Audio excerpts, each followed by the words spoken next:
Hello, hello, hello. Sorry about that, people. Sorry about that. Thank you, this EM, for that. I appreciate it. Computer updated is what happens. You go live after 2 weeks after being away, and everything's messed up. Computer updated and messed up the whole thing. So let me start over again. Hello, everybody. Welcome to the Red Devil Experience. Hope you're all doing well. My name is Eric. We got the latest breaking Manchester United news. We're going to be talking about Mateus Fernandes. Updates, obviously, he is our first transfer saga of the transfer window. So we're going to get into that. We're going to get into those updates. Obviously, it's turned into a very complicated, very sort of annoying transfer, okay? Because at one point in the very beginning, it seemed like it was going to be a lot more straightforward. The price, West Ham are sticking to 80 million.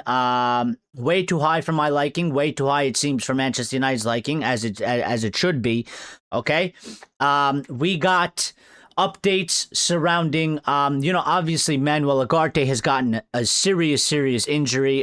We wish him, speedy and fast recovery. But he's gotten a very bad injury. Because of the injury, he's become unsellable for Manchester United. And obviously, the plan was to sell Ugarte, and essentially buy 3 midfielders. That we're going to talk about the impact of that, because now that he's not being sold, it's not all doom and gloom in terms of if you want 3 midfielders and you want to get 3 guys in, because there is sort of an aspect, an angle that you do have to view about this, with him now, obviously not being able to leave and staying at the football club. We also have updates about Alex Scott, potential boost, maybe an answer, maybe, not a problem, because there is a few problems pertaining this transfer window so far and the midfield. And Alex Scott maybe potentially being one of the answers, one of the positives. And we also have updates surrounding some other players. Felix Nemeka has been linked to Manchester United. A couple other players still being linked to Manchester United. So we're going to get to all those updates, and it's going to be a good show. Hope everybody is doing well. Please make sure you're smashing the like button. It's very important to the channel. Get that done. Helps Reds find the video and the channel. So make sure you're doing that. And if you're new and you enjoy the content, whether you're watching live or you're watching after, make sure you're subscribing. We're 10 away from 3,400. Let's get that done, people. But let's sort of just get straight into the updates. I hope everybody is doing well. But as far as it pertains to the updates, okay, and there's one about Tuchemani here, as I see as well, and also there's the Marcus Rashford thing that we still need to talk about. But one of the updates, the latest updates that we got, coming from the Mail Sport here, is that Manchester United are locked in talks with West Ham over a deal for Mateus Fernandes. The Hammers value Fernandes between 80 to 85 million pounds, and are also negotiating with Tottenham. And this deal has become a lot more complicated, a lot more frustrating. Once upon a time, it seemed like Mateus Fernandes' value was 60 million. It seemed like West Ham were a little bit desperate for money. Maybe we could have got him for 55. Maybe we could have got him for 50. We seemed to be sort of the favorites. And over time, it's grown in that other teams have gotten interest in him. Other teams have entered the race. There was once upon a time PSG. Now there's Tottenham. And West Ham have been holding out on this 80 million asking price for a few weeks now, and they don't seem to be budging from it. So it's caused a massive problem. I don't believe we should be paying 80 million for Mateus Fernandes. I like Mateus Fernandes. I think he's a good option. I would like him, to come to Manchester United. I think as a player, somebody that you can buy maybe for 50, 60 million. I think that's a good piece of business. He's decently on the younger side, and has a good amount of potential. I think it's a good risk option to buy for that price. 80 million pounds, I think, is way too expensive for him. I think it's not something that we should necessarily be paying, but it is sort of a bad look as well for the football club and for Ineos, because they did a whole bunch of months talking about Elliot Anderson, and obviously we're not getting Elliot Anderson, and obviously he's going to Manchester City, and so we've missed out on that target. One that they've touted for numerous amounts of months, that he was the priority, and he was the top sort of top signing that we wanted, the number one. And we're obviously not getting him. And we moved on to Mateus Fernandes. And this one has hit a huge snag. And if Manchester United don't find out a way, more particularly Ineos, don't find out a way how to get this deal done for a good amount of money, and we either walk away or he ends up picking another club or another club ends up winning this race, it's gonna bring negativity for sure. And it's not gonna be a good look because it's gonna be sort of two top targets that we went for that we haven't gotten, and it's gonna leave us in a little bit of a hole. And a little bit scrambling around for options. So Renoso is here. What's up, bro? He says welcome back, bro. Yeah, it's good to be back in normal settings. It's very tough to do shows over there. But I'll get into that a little bit later, towards the end of the show. Another update that we got was from Hearst Class saying that Manchester United are refusing to pay the 80 million asking price for Mateus Fernandes. As I stated, I mean, I don't think we should be paying 80 million for Mateus Fernandes. I think it's way too high. Yeah, I don't know how we necessarily solve that because Tottenham have apparently entered the race and is probably driving up the price. Now, one of the updates that we did get about Mateus Fernandes 8 hours ago from Team Talk is that Manchester United have opened formal talks with West Ham over Mateus Fernandes and are increasingly confident that the midfielder wants a move to Old Trafford ahead of Tottenham. Now, that's one of the positives. Now, I don't know, his agent is George Mendes. Once upon a time, we used to have a very good relationship with George Mendes. He used to get us a lot of good players, especially Portuguese players, because he is Portuguese. But he used to get us a lot of good players for good prices. We used to obviously make him good amount of money. In terms of, we would pay, he would get paid in agent fees, but also that the players would come to us and they would turn out to be successes and they would win a lot. And, he gets a lot of money for that when that happens because there's a lot of, extras that go into these player deals. I don't know how our relationship necessarily is at this point in time. Not to say that it's not a good relationship. I'm sure it's still decently good. The guy likes money. Okay. We like to pay. We're still a big entity. We're still a big football club. And, there's money there to be made for him. But it does seem like that, he used to really, really favor us in terms of that he would really push to sort of give us a bit of a bargain. It doesn't, I don't really feel like from his end that he's necessarily continuing to do that in today's time. It does seem more like he's just opening it up a lot more to sort of the highest bidder in terms of, where is he going to make the most money as an agent and what's the best fit for, his client. Tottenham are reportedly willing to include Mikey Moore on a loan in a deal with West Ham as they look to beat Manchester United to the signing of Mateus Fernandes. Now, one of the only things that can really, really help us in this sort of situation is if Mateus Fernandes does sort of a little bit of basically a Cunha, basically an Embuemo, and just basically puts it out there or goes to West Ham and is very direct and says, listen, I don't care about these other football clubs. I don't give a crap about Tottenham. I want to go to Manchester United. I don't want to hear about any other offers. I won't be accepting any other offers from any other football clubs. I specifically want to go to Manchester United.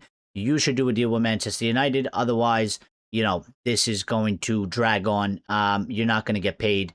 And I'll sort of sit and wait it out. That's probably one of the only things that can really help us in this situation pertaining to how it's going with West Ham really holding out for 80 million pounds. And sort of a bidding war is going on because of the amount of interest and clubs that are seriously looking to buy him and want to buy him, which is why the asking price has gone all the way up to 80 million. Fair play to West Ham. I mean, they're looking out for themselves and they're doing what they should be doing. If it was Manchester United and the other way around, we would want a bidding war. We would want the highest price possible. But our job is to And specifically, Ineos' job is to navigate this and figure out a way to get the deal done for as low as a price as possible, and mitigate our risk and pay, what we would say is a good price for ourselves. So Robert says overpay is loading. Well, maybe they do so. Maybe they do so. I mean, listen, at some point, listen, Robert, this, for me, the way I look at it, this transfer market is coming. It's coming increasingly a little bit more difficult than it is straightforward, because we can't walk away from every single deal just because the prices are going up. We do have to adjust with the market, and we do have to adjust with what other teams are doing. And if people are paying money, we can't just be going to every single target that we want and like, yeah, we like this guy, but now the price has gone up and we're just going to be walking away from everybody, because we're going to end up with nothing, or we're going to end up with not a good enough quality. So, I obviously, I don't want the club to necessarily be overpaying. I don't want the club to be sort of spending money where it might put us in a position where it's become really risky, where a player can potentially flop and we've wasted a lot of money. I don't want our club to go through that again. We've gone through it too many times over the past 13 years. I like what Ineos has sort of done over the past 2 summers. I like the money that we were paying. I thought they were doing a good job. But this transfer market so far, as it's shaping up, as it is currently, has become increasingly difficult. Because you have to find sort of a middle line in that, yes, we don't want to be paying stupid, ridiculous money for players, but also at the same time, we can't just be walking away from every single deal just because the price has gone up, because other clubs are willing to pay this money. So somewhere we have to find a middle ground for this. Because United can't, we can't. I mean, listen, they very well can. Let's not get it twisted.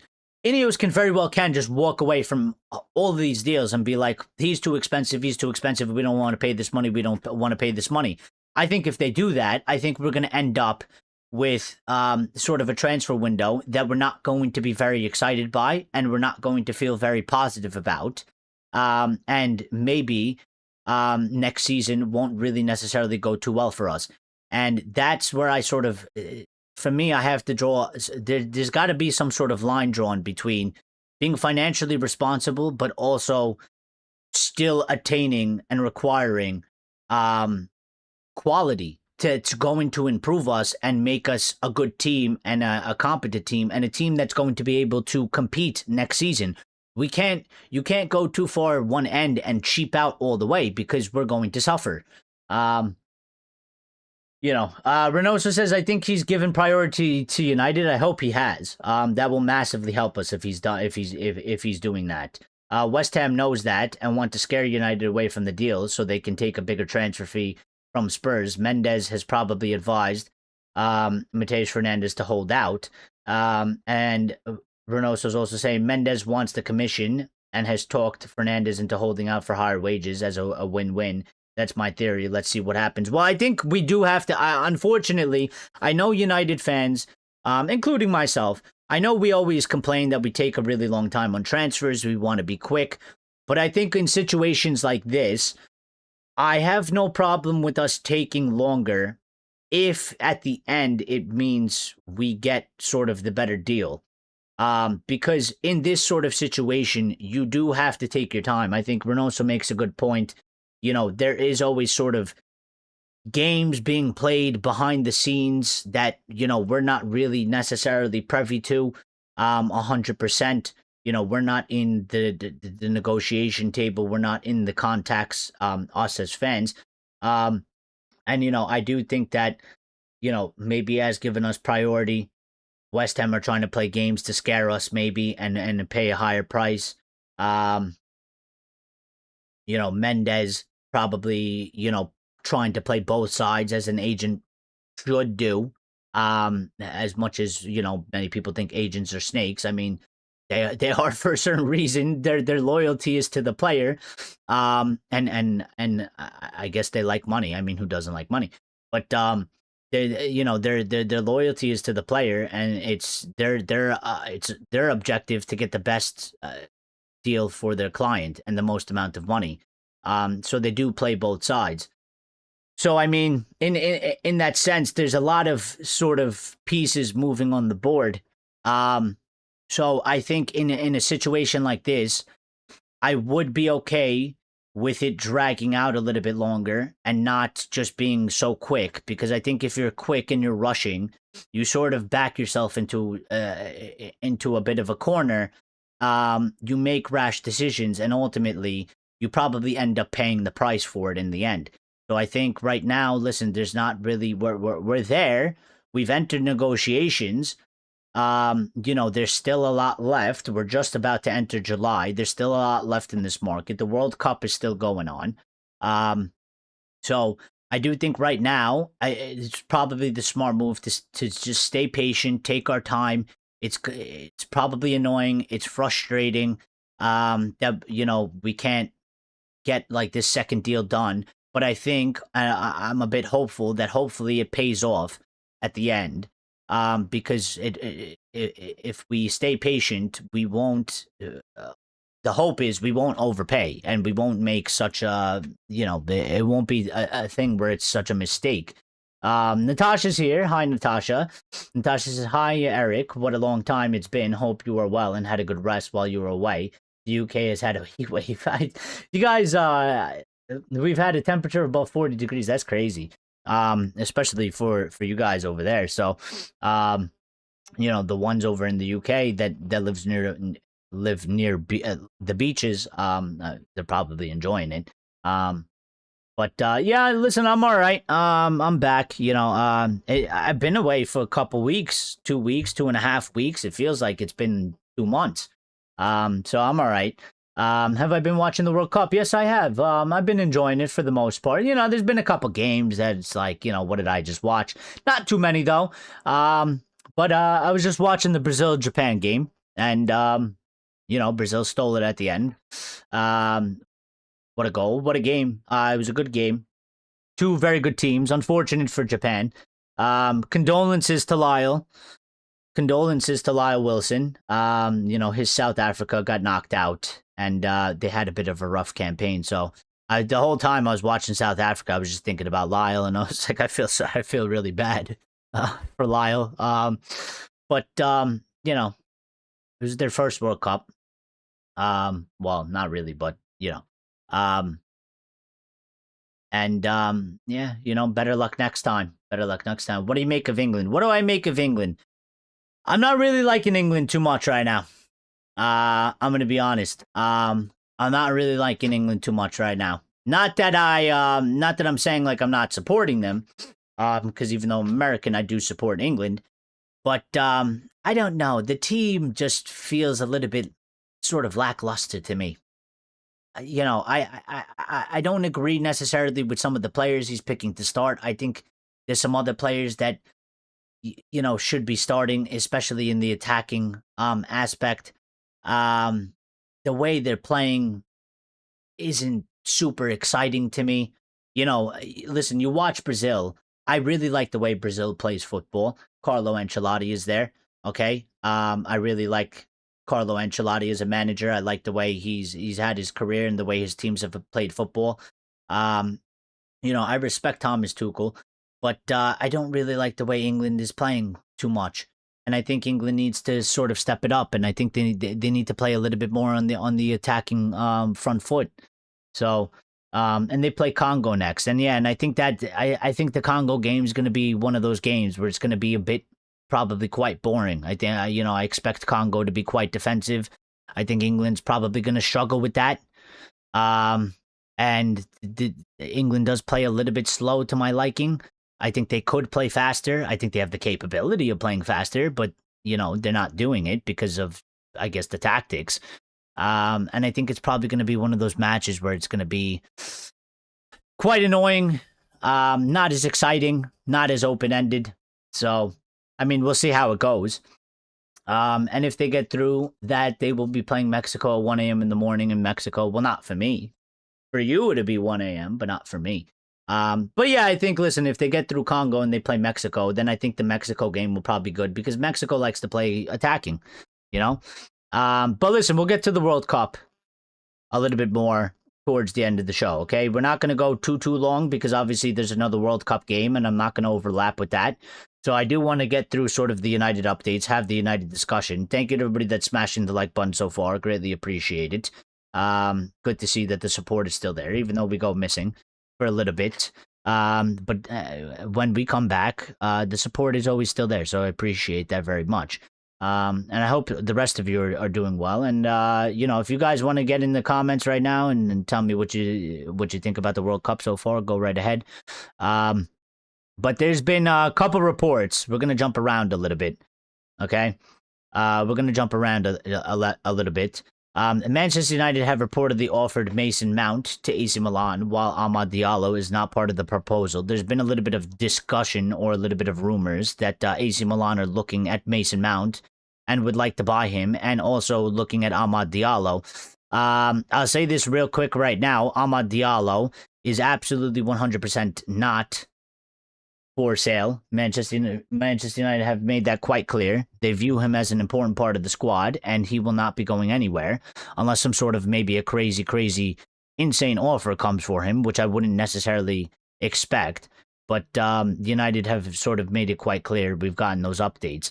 On the Mason Mount thing, for those of you, and I know there's probably a decently good amount out there in the United fan base that would sell Mason Mount, would like Mason Mount to be sold. To burst your bubble, I know that update has said that Manchester United reportedly offered Mason Mount to AC Milan, but we did then get an update later on after that saying that, you know, Mason Mount is not going to be sold by Manchester United. Apparently Mason Mount is not a target for AC Milan this summer, and Manchester United have no plans to sell Mason Mount. Mount has no intentions of leaving Manchester United. And on top of that, Mason Mount's ability to play in the midfield pivot or one of the wide positions in a 4-2-3-1 formation makes him a valuable member of Michael Carrick's squad. I mean, listen, it's not really a surprise to me. Also, on top of that, they said Ugarte's injury may scupper their plans to sign a third midfielder, making it even less likely that the club would consider letting Mount leave. Now, on that aspect with Ugarte and Ugarte's injury, you can look at it at two sort of ways. There's probably a third way, but I'm looking at in two ways right now. Obviously, this update saying that Ugarte's injury may scupper plans to sign a third midfielder, which would lead to a sort of, you know, an even bigger reason for Mason Mount not moving, because as we've seen a few times last season under Carrick, when Mason Mount did come on and play, he did go into the midfield pivot, and he was playing there. So he is definitely an option for there, considered by Michael Carrick. That's definitely a thing. It's already happened. Now, with Ugarte obviously being injured, he's going to be out for, I think, probably close to 12 months, give or take, a little bit less, maybe it's 9, maybe it's 10, but basically that's going to be the whole of next season. We're not going to be able to use him. We're not going to be able to sell him. And obviously one of the plans was bring in Ederson, who I always considered a good replacement for Manuel Ugarte. Move Manuel Ugarte on. You have Kobe Mainoo, and you sign two other midfielders. That's your 4 midfield for next season, and we move forward. Now, obviously, Ugarte getting injured, you can't sell him, so you can't get any money for him. Does that mean that United now cannot sign 3 midfielders because, you know, maybe we needed a little bit of those funds? You know, how is that going to impact us? We still have to sort of wait and see if it is 100% going to kill the third midfielder and signing 3 midfielders. Although I would flip it to the other side and say the fact that Ugarte is injured and we can't use him, it has left a bit of a gap, because yes, you can maybe use Mason Mount as an option. There, I don't think Mason Mount is necessarily 100% ideal for that. In terms of, if you look at the players we were looking to get, Elliot Anderson or Mateus Fernandes or Sandro Tonali, or, you know, whoever else you want to input that, Alex Scott. these players are a little bit different to Mason Mount. Obviously, they play a bit differently. Ederson, they play differently. Mason Mount is somebody that I feel like if you need to, you can sort of plug him in there. If you're in a match where maybe you're more of the favorite, we're home. We could go a little bit more attacking. We don't need to be so defensive. We can have sort of one defensive player there and have a Mason Mount there, and we'll handle the match okay. But there's going to be a lot of matches where we play obviously bigger teams. We're in the Champions League, where I think if you start Mason Mount in a pivot next to whether it's Kobe Mainu or whether it's Ederson or whoever else we end up signing, okay, and maybe they're a little bit more defensive than Mason Mount. I don't know how that's necessarily going to go in those matches. Let's just say we end up playing, we're playing a Liverpool or we're playing a Chelsea or we're playing a Real Madrid or a Bayern Munich in the Champions League. I don't really want to see Mason Mount starting in the midfield in those games. I feel like it's going to leave us quite exposed. So with that, to take that into a factor, we have Ederson, or we'll be getting Ederson. Potentially, we'll have Mateus Fernandes, and then we have Kobe Mainu. We're still light, sort of one player. So United do have to sit there and make a decision and say, well, we were going to sell Ugarte, we can't sell him, so we can't get any money. How does that affect our budget? Are we going to have to, can we not afford to get a third midfielder? Are we going to have to maybe, allocate some money that we were going to use for maybe some other position and use it for the midfield and still get in the third target? Because the thing with Ugarte is, yes, he's injured and he's not going anywhere, but obviously he has no future. Like, once he comes back from the injury, we will still be looking to move him on. It's going to make it a lot more difficult because he's not going to play for a year. We're going to lose a year off of the contract. It's going, the money that we would get for him now, we're obviously going to end up getting less money in, a year's time or so. So in one way or another, we still are going to have to get this midfielder. So it's a bit interesting how it's going to go in that way. Mateus Fernandes at a standstill right now, yes. Niche fan says, I guarantee we get a Here We Go on Baleba July 1st. It's what I'm hearing. All right. Well, we'll see. I mean, that's only in a couple days. I don't know, if we'll get a Here We Go about Baleba.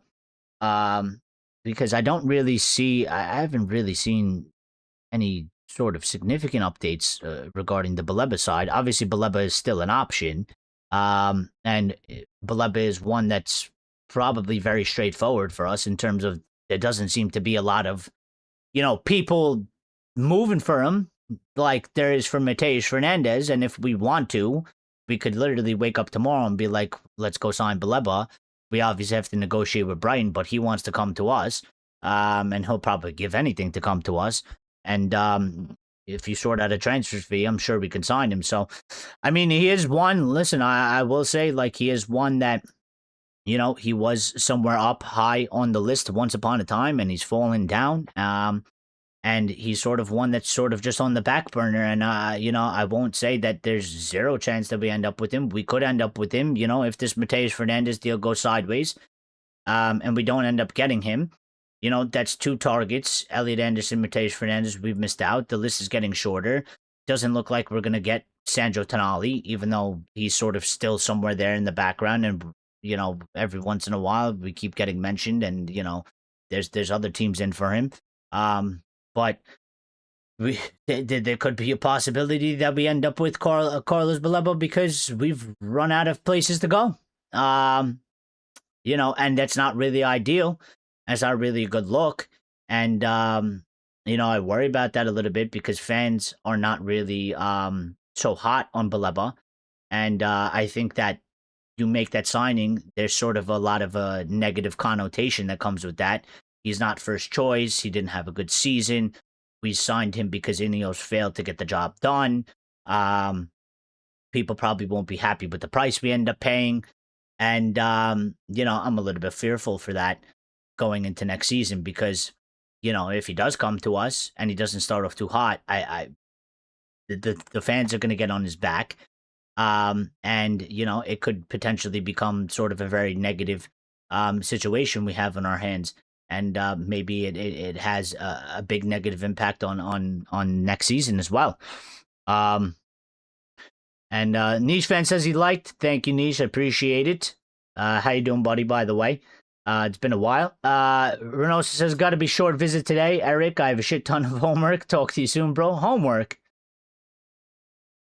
In July? You have homework? Come on, man. This is the summer. There's no homework. But yeah, I feel you. Thanks for stopping by, Renosa. It was good to talk to you. Good to see you, brother. And we'll obviously see you on the next one. And I'll pop into the Discord and talk to you. I know you guys have been chatting away in the Discord. In the last hour on Mateus Fernandes, we've gotten Tottenham are prepared to offer Mateus Fernandes a higher salary and trump Manchester United's offer for the 80 million pound rated midfielder. That's coming from Samuel Luckhurst. So there is that. I do want to talk about Alex Scott a little bit because we haven't really spoken about Alex Scott, and Alex Scott might be a little bit of a light in the dark right now. Obviously, Alex Scott has been linked with Manchester United for quite a while now. He is one that is, on the target list for sure. And maybe, just maybe we don't get Mateus Fernandes, but maybe we end up with Alex Scott, and sort of make a bad situation positive. And on Alex Scott, once I find the updates, because they are all over the place.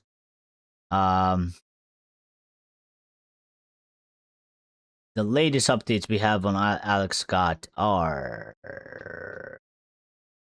we got this one. This came from Nathan Salt, saying Bournemouth's view on Alex Scott is that he is not for sale, and they're desperate to tie him down to a new deal that would increase his price tag. That is unlikely to deter Manchester United or Arsenal, who are growing increasingly optimistic about pricing him away from the South Coast. Now, I kind of feel like at this moment that as desperate as Bournemouth are to make him sign a new deal, I kind of feel like that Alex Scott is probably not going to sign a new deal as it stands right now. I do feel like there's probably a part of him that would like a move away from Bournemouth. He's got big teams like Manchester United or Arsenal, and there's a few others out there that are would want to buy him. And usually when you're at a team like Bournemouth, it is very rare that you probably end up signing a new contract when you have these other teams seriously interested in you. So one of the other updates is that Alex Scott's stepsister, Maya Letizier, is captain of United's women's team. Her role in any pursuit may yet prove crucial. I'm not going to buy into that too much. I don't think that his stepsister being the captain of United's women's team is really going to have a massive impact in any sort of way. I maybe it has a small impact. Obviously, they could sort of, go to her. She could get in his ear a little bit. I don't know what the relationship is. Maybe it's really good. Maybe they don't really talk to each other too much.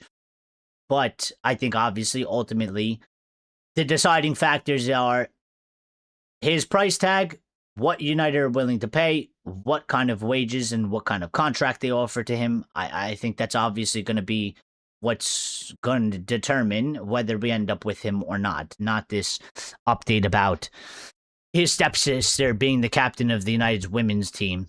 I'm not buying that her role in any pursuit may yet prove to be crucial. I don't think that that's going to sway him one way or another. But there was another update on Alex Scott, and it was supposed to be more positive. This coming from Samuel Luckhurst, saying, with Ugarte now unsellable and sidelined long-term, bringing in an extra midfielder has become more pressing, and targets such as Alex Scott, Carlos Baleba, and Adam Wharton have all been tracked. United also want to strengthen in other areas with a left-sided player, a forward, and a backup goalkeeper for Alex Scott there. And there's another update somewhere on Alex Scott, because I just saw it before. And I don't know where it is right here. And that is Bournemouth have raised their asking price for Alex Scott following Elliot Anderson's 160 million transfer to Manchester City. Manchester United are not actively pursuing Scott as they continue to focus on the potential deal for Mateus Fernandes. That's coming from Samuel Luckhurst.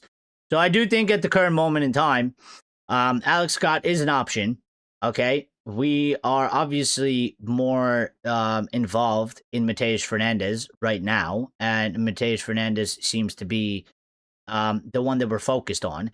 Alex Scott seems to be, as per reports and per the updates, Alex Scott seems to be sort of the pivot. If we fail to get Mateus Fernandes done, we may there's a bigger chance that we potentially pivot to Alex Scott. But the Alex Scott deal isn't straightforward either. And, there was a bit of talk about how, Elliot Anderson's deal going to Manchester City is going to affect the rest of the transfer market. And we've seen this before. This has happened before. It happened to us last season. Okay. We signed Mateus Cunha. And Brentford, I was about to say Bournemouth, Brentford did use Mateus Cunha's price tag as a benchmark for Brian Mbeumo. And that's what's happening now. Elliot Anderson's £160 million transfer to Manchester City is now going to be used as a benchmark for every other midfielder in this transfer window. So it's going to affect Mateus Fernandes' deal. It's going to affect Alex Scott. If we go for Baleba, it'll be the same. And this is where we are at this moment in time. So we are in a bit of a pickle. I think maybe, from an Ineos perspective, I think right now they're probably a bit lucky that there is a World Cup going on. It is taking away a lot of the attention from sort of this debacle and sort of this, this sort of problematic thing. These transfer sagas right now. We did just get an update 11 minutes ago, breaking news from Laurie Whitwell. Okay, the very credible Laurie Whitwell, saying Manchester United would ideally like to sign two midfielders in addition to Ederson. Sorry, and that's a good positive update, and that's very good coming from Laurie Whitwell. That gives me still a little bit of hope. To a certain degree. Obviously, we have a lot of problems, and we've hit a lot of snags, and we don't know how they're necessarily going to go or how we're going to solve them. But that is just a good a small little positive update, because I do still think, and I've been saying this for months, and it's not going to change regardless of whatever happens. Whether I wake up tomorrow and they tell us we've been robbed and we're bankrupt and we're broke, we need three midfielders. We need to sign three midfielders. And I think now, especially, there was once upon a time I was saying I would sell Ugarte. I think Ugarte should go. I always said that there's probably some sort of a percentage, 15, 20%, that Ugarte maybe doesn't go and we don't sell him and we sort of just keep him there. And they say, well, that's your fourth option, and we'll deal with it next season or something like that. But obviously, he's injured. So, that sort of aspect has gone out the window because he's not usable. So, he's not an option. So, I think now, the way I'm leaning about it, more than ever, is that if they were on the fence about signing three midfielders, and maybe they were going to do two, I think that they've sort of been pushed a little bit over the line into that they do need to sign three midfielders. They might try to do a thing that we did with Bruno Fernandes, where we didn't sign a central midfielder and shift Bruno into the middle. They might try and do that with Mason Mount and sort of plug the hole. I would advise them not to do that. I don't think it's a very good idea. I don't think it's very helpful to us next season, and I wouldn't say that that's a good option. I wouldn't say that that's a good call to do. I think that would have, I think that would backfire on us. I think we would probably be in the middle of next season, and it'd be like, yeah, this Mount being there isn't getting it done. We're short, and we're struggling. So, Lucky says we working with Sandra Tonali as Tottenham manager with. We were working getting Sandro Tonali. Listen, I don't know. We'll see. We have to sell Romero. Who is Romero?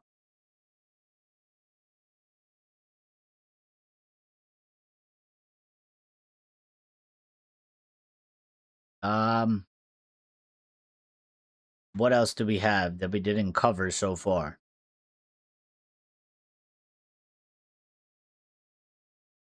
What else do we have to cover? Um, so there is Felix Nemeka, who is obviously playing for Germany right now in the World Cup. Plays for Borussia Dortmund. Um, I believe he plays for Borussia Dortmund.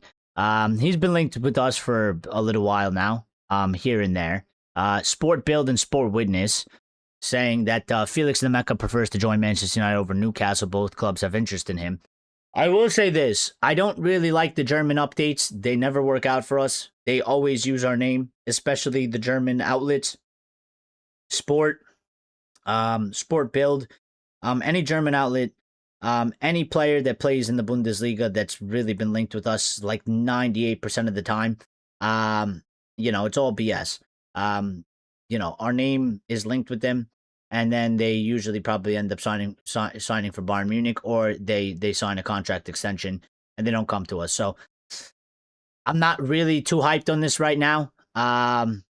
In any sort of way. Obviously, he's got some more interest in him, and it's not just us. But I don't really, I don't really buy into this. Now listen, if it's between Manchester and Newcastle, and there's no Bayern Munich involved, um, I'll look at it in a little bit of a more better light.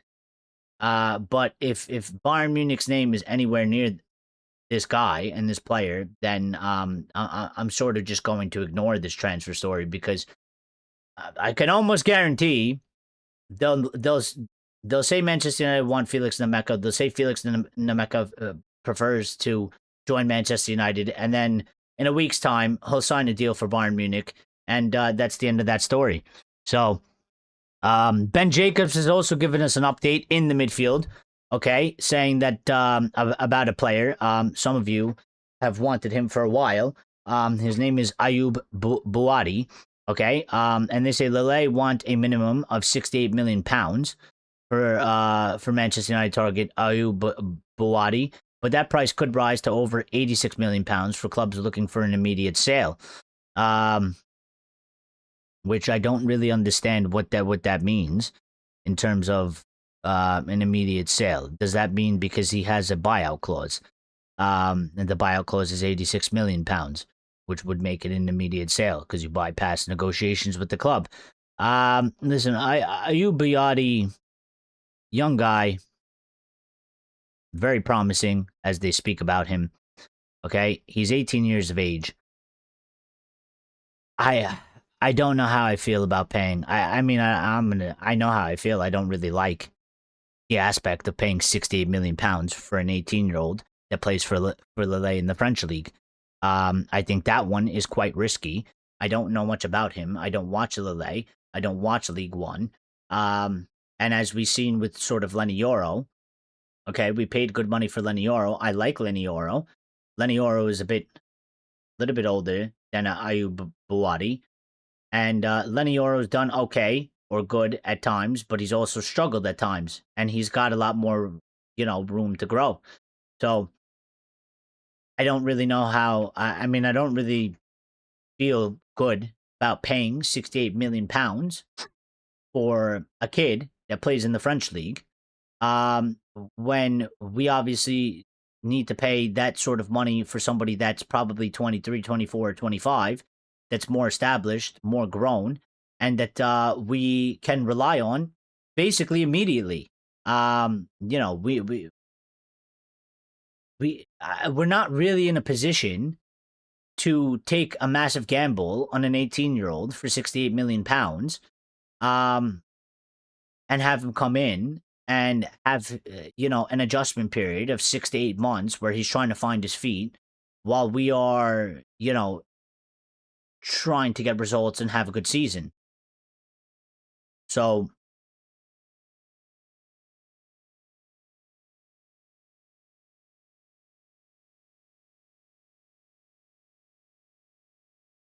There was a bit of there was a small update on Tushimeni as well. But before I do that, Build and Sport Witness again with further updates on Felix Nemeka, saying Manchester United and Newcastle United are both keen on Felix Nemeka this summer. Manchester United's head of scouting, Christopher Vivell, is leading their pursuit. He's in close contact with the player's entourage.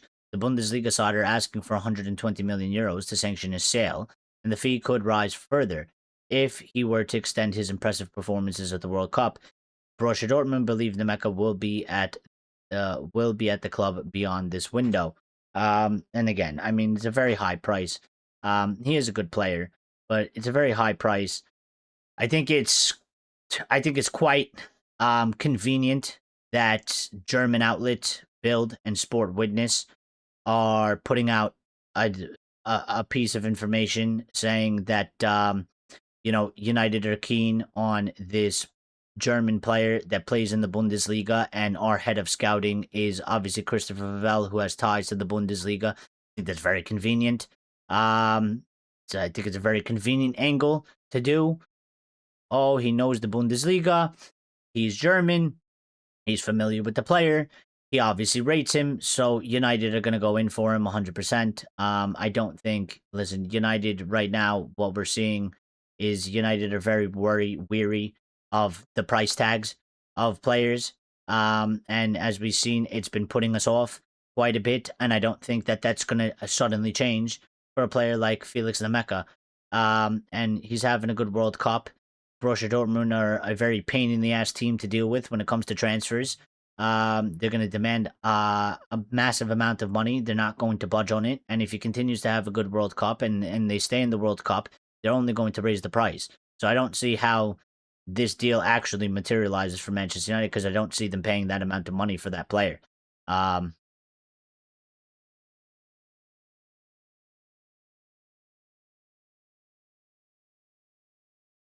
Tushimeni, there was one update about Tushimeni somewhere. And once I find it, I will talk about it. But apparently Tushimeni's departure from Real Madrid now a possibility. And this one's coming from Sport, Dario Sport, saying that a possible departure from Real Madrid for Tushimeni, who has been linked to Manchester United, is an option that is gaining more and more strength. So maybe, something comes a little bit out of left field, as they say. Maybe that's probably an American term because of baseball. But, there is still a couple other options out there. Not everything is set in stone. Yes, Elliot Anderson is gone. Yes, this Mateus Fernandes thing has sort of hit a bit of a roadblock. And deals are looking quite difficult. Prices are quite high. And it looks like everything is sort of at a bit of a standstill right now. But I do expect that things will start moving, especially once the World Cup, starts coming to an end and then does end. Right now, again, it just seems like, fan-wise, but also just football-wise, like the World Cup has sort of taken over. And things are quite a bit slow right now. And there's not too many things moving right now, but once, we are in the latter stages. Right now, we're in the knockout rounds of the World Cup. So teams are going to be exiting. There's going to be less games. There's going to be less matches. And then it will end. And then, preseason will be right around the corner, and teams are going to really start moving, and then players will be returning, and they will start moving, and they will start linking up with their clubs and making stuff happen, and making transfers and making moves and getting ready for the new season. So I don't think we're buying Enzo Fernandez, Lucky, and we're not paying that. So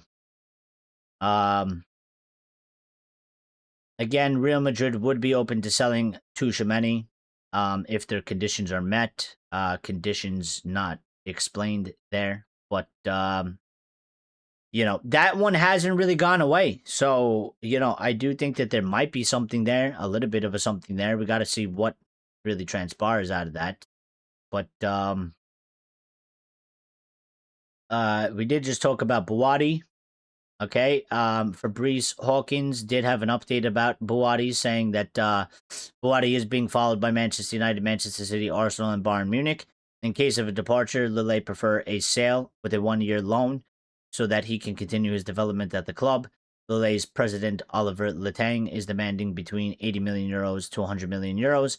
Again, I don't see how that necessarily gets done for us. As anybody out there that wants Buwadi, okay, and there's been a few in the past, all right, but anybody that wants Buwadi, I don't really see how Buwadi. I don't see how this transpires for us. I don't, because if they really prefer a sale with a 1-year loan, well, buying him for 80 million to 100 million euros, which could be about 68 million pounds, as we said before, doesn't help our situation for next season. It's, we don't have this extra money to do that thing. We need to get the player in. We need to have the player available for next season. They got to be part of the squad, and they got to be able to play in the first team. So I don't really see how that deal can be considered any sort of realistic at the moment for Manchester United. Again, it's probably one of these things where, our name is being mentioned because we probably have scouted him. We probably are, have looked at him in some sort of way. But, it's probably a little bit of his agent as well, putting out big names: Manchester United, Manchester City, Arsenal, and Bayern Munich. Unfortunately, on that list, we are the bottom of that list in terms of a team to have space to move on that. Okay, Manchester City could do that deal if they want, and they could let him stay there for a year, and they could get him later. They're in a favorable position. Arsenal could do the same. They just won the league. They can spend that money. They can let him stay at Lille for another year and get him later on. They don't, they don't really need that. Bayern Munich is the same. We're not any like of those three. We're not in the same situation as those teams. So when it comes to him, if you're saying the list is United, City, Arsenal, and Bayern Munich, we're 100% at the bottom of that list, and the least likeliest team for that deal to go through. So I'm not really bought into that one in any sort of way. There was an update. Obviously, Marcus Rashford is still contracted to us. He still has to have a move. There's been some attention from some England clubs that have sort of turned to him, and he could potentially maybe go to an English club. There was an update once upon a time saying that he did not really want to go to another English club. But there has been talks in recent weeks that Arsenal may be potentially looking to get him, because he is sort of on the cheap. There's Tottenham, and there's, I think, maybe Newcastle. And then there's potentially still some interest outside of England. And Marcus Rashford, this come from Team Talk, has apparently turned down a move to Tottenham, with Manchester United forward prioritizing a transfer abroad. United are seeking around £40 million for the 27-year-old. So we'll see if we could get that money. I mean, listen, if we could get more money than we were about to get from Barcelona, I think we'll thank Barcelona very much. Because obviously that'll be a huge positive for us. Okay, that'll be a huge positive for us, and yeah, we'll get it done. So we got to see how this plays out. I think with Marcus, nothing's gonna get figured out until whatever England do in the World Cup, and it's over. Any sort of is done with the World Cup. So they did say on Ugarte's injury that, going off of Lisandro's timescale, Ugarte's comeback date may be February, though Manchester United treated Martinez with kid gloves due to injury history. A third midfield signing is still needed, but in sad circumstances now. Yeah. Listen, I wanted him sold. I wanted him replaced. I didn't want him to get this injury. That really sucks, and it's really bad, and I feel really bad for him. And I hope he comes back strong. It's a shame that that's happened to him, because now it's messed up. It's further messed up his career. He's not getting any younger. He's getting older. So, Manchester United have reportedly two major hurdles in their pursuit for Tchouaméni, with the £70 million price, 81 million euros move now looking increasingly possible. Okay, well, it'd be nice if you told us the two major hurdles. But £70 million for Tchouaméni is probably one that would be quite doable and probably good looking, because we are looking around in that price range, and obviously he is an experienced and good talent. So for £70 million, I think United would be willing to pay that money for him if that can, prioritize. We selling him. We're not selling him because he's injured. So no team is going to buy an injured player. So we're not selling. We're not selling him. We can't sell him. We can't sell Ugarte. Ugarte will be staying. And we'll have to sell him next year. In next summer window. So it's over for that. But we wish Ugarte a speedy recovery. We do. And whenever he comes back, he's if he comes back in the middle of next season, he'll probably play a part at some point. So hopefully he comes back and he plays well.